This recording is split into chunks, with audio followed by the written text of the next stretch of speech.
Bismillahirrahmanirrahim. Assalamualaikum warahmatullahi wabarakatuh. Today I would like to present my different proposal, which is the relationship between perceived coach leadership styles and performance of UiTM athletes. Before I start, may I introduce myself? My name is Sazwan Najmi bin Masuri and my number metric is 2018286324 and I'm from SRT603 M1. First, I will go to my background of study. In sport, coaches are one of the major contributors to athlete success. Generally, coaches have big responsibilities towards their athletes. They are responsible to guide and to give an important instruction that can help the athletes to go through their daily training and major competition in sport. Besides that, coaches also need to help the athletes maintaining an optimum body condition so that they can achieve their highest potential in sport. According to Neshat and Keshat 2009, coach leadership style have a significant relationship with the athlete's performance. In this context, the pattern of leadership style posed by the coach can have a positive or negative impact on the athlete's performance. First, I will go to my background of study. In sport, coaches are one of the major contributors to athlete success. Generally, coaches have big responsibilities towards their athletes. They are responsible to guide and to give an important instruction that can help the athletes to go through their daily training and major competition in sport. Besides that, coaches also need to help the athletes maintaining an optimum body condition so that they can achieve their highest potential in sport. According to Neshat and Keshat 2009, coach leadership style have a significant relationship with the athlete's performance. In this context, the pattern of leadership style posed by the coach can have a positive or negative impact on the athlete's performance. The coach leadership style will also have a direct effect on his or her relationship with the athlete. Coulter et al. 2017 reported that the athlete's development as well as overall performance in sport heavily relied on the relationship style of coach to the athletes. When they have a good relationship, every contribution will be recognized and expressing positive feedback for the team. There are many leadership styles that can be adopted by coaches, and each of these has its own pattern of behavior. By understanding this leadership style and how it can affect the athlete's performance in sports, the athlete's development in his or her respective sport will be much easier. According to Bassett et al. 2017, leadership is literally the practice of manipulating others so that they can actively aspire to accomplish their objective. Because leader or coach play their roles to create performance of athletes, so from that coach objective was accomplished and reach their target. Next, problem of statements. As the dynamic of athletes' performance rely on many factors such as, in this case, effective assessment of coach and leadership style is critical to determine which style is effective in bringing the best performance from the athletes. According to Mohsen Valdani et al. 2012, different coaches will have different leadership style to lead or to guide their teams. Different style will also have different impacts towards the athletes.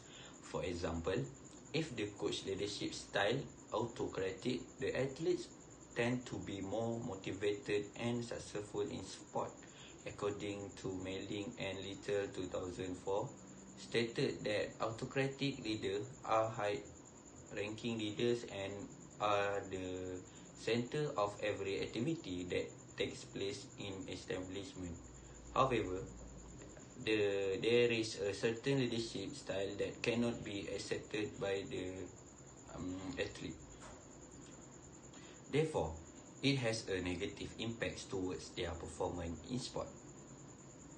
I will go through to my research objective, which is first to investigate the relationship between perceived coach leadership style and athletes' performance in University Teknologi Mara UiTM, and second is to identify which coach leadership style is preferred by UiTM athletes.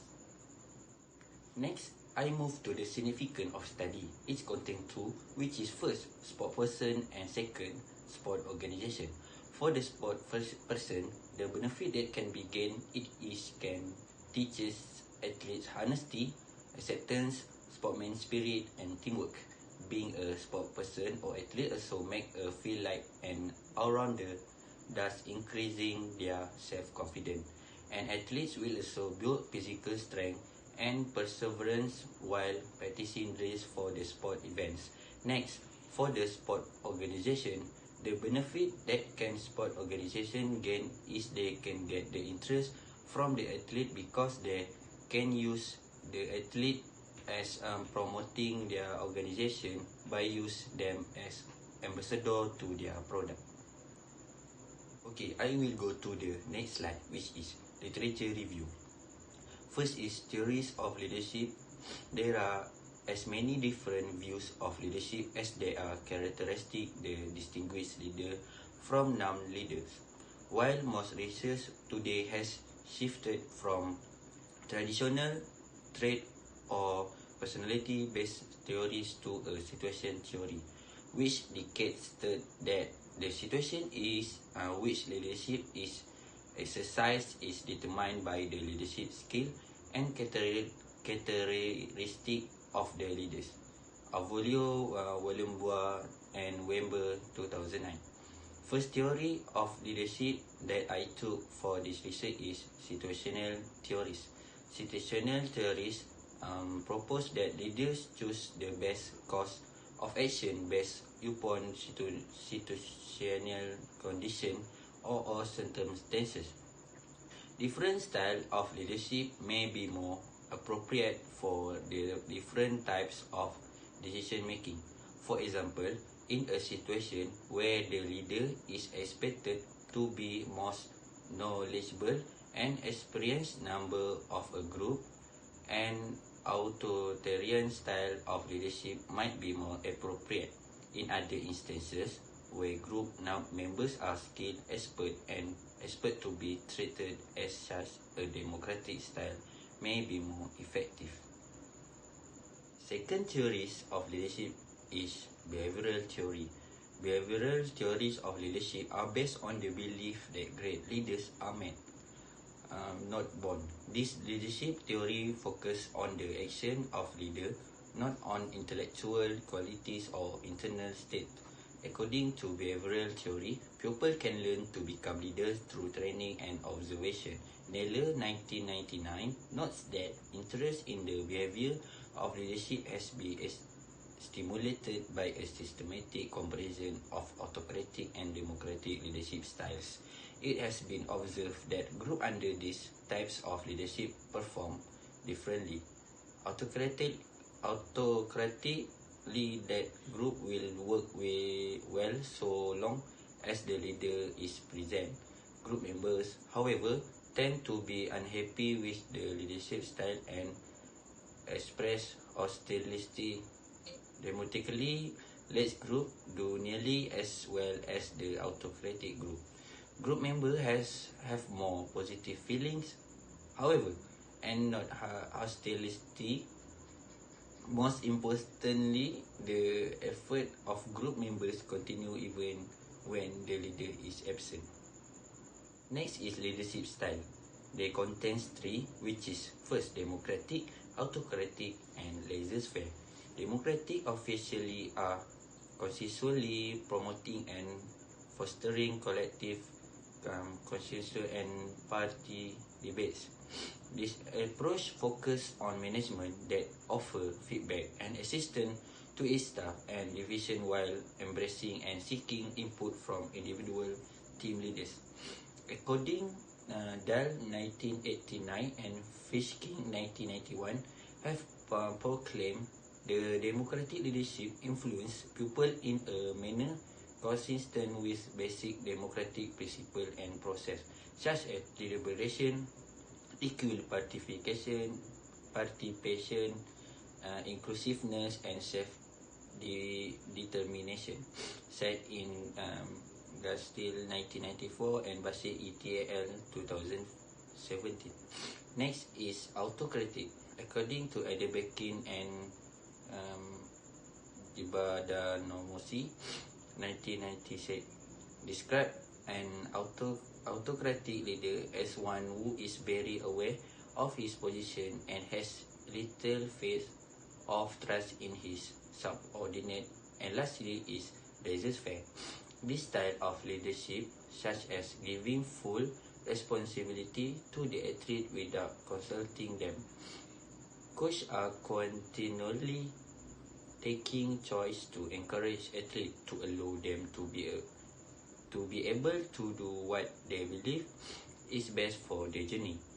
According to Deluga 1992, proclaimed that laissez-faire leadership is associated with unproductiveness, inefficiency, and dissatisfaction, said in Coach and Nomojie to 2012, Basic ETAL 2017. Okay, next I will go to the research result, which is first, this study is descriptive research by using questionnaire as a research instrument, and second, the research use survey questionnaire method to collect and analyze data quantitatively.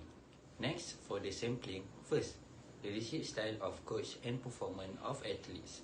The target population of student athletes at University Teknologi Mara Serban 3 is 360 people by Unit Sukan UiTM Serban 3 2020 is known. According to Krejci and Morgan 1970, the estimated sample needs to be taken from the total number of population is 186, while 20% sample needs to be added in to avoid from unwritten rate drop or incomplete questionnaire. So the total sample will be taken 254. And lastly, I will use a probability sampling technique on athlete UiTM. Next is instrumentation. In this study, the variable that the researcher will measure is the coach leadership style and performance UiTM athletes. First, I choose leadership scale for sports LSS by Cheledurai and Saleh 1980.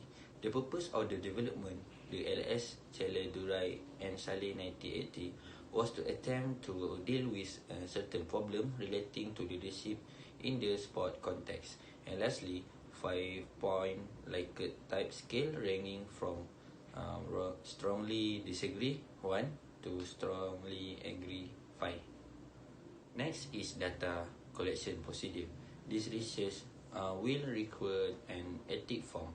The UiTM Research Ethics Committee will issue an ethical approval to the researcher before doing data collection.